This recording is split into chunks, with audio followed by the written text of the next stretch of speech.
नगर कल्याण रस्ता सुद्धा काँक्रिटीकरण झाला पाहिजे त्याबाबतची मागणी केली. तो रस्ता पण मंजूर आपण त्या ठिकाणी केला आणि त्याचं काम चालू आहे. माझ्या त्या पारनेर ते गव्हाणवाडी एक रस्ता आहे, त्याचा पाठपुरावा केला, तो रस्त्याचं पण काम चालू होईल. आमचा श्रीगोंदा ते जामखेड रस्ता तो प्रलंबित रस्ता होता, तो कामच करीत नव्हता तो ठेकेदार.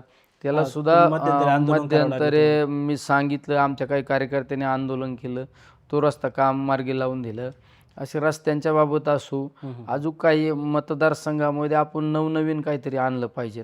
शेवट मी ज्यावेळेस लोकसभेच्या निवडणुकीला फिरत असताना माझ्यासमोर बऱ्याच वेळा मला लोकांनी सांगितलं की आपल्या जिल्ह्यामध्ये मेडिकल कॉलेज नाही. बरोबर. मेडिकल कॉलेजची मी संसदेमध्ये मागणी केली. संबंधित मंत्री महोदयांना भेटलो. भेटून मधल्या काळात 12 मेडिकल कॉलेजला मंजूर, 11 कॉलेजला मंजूर दिली. आपलं प्रलंबित राहिलं.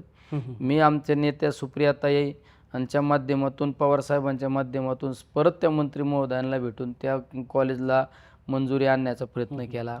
आणि आता मधल्या काळात मी आपल्या महाराष्ट्रामध्ये केंद्रीय विश्वविद्यालयच नाही, केंद्रीय विश्वविद्यालय आपल्या महाराष्ट्रामध्ये नाही.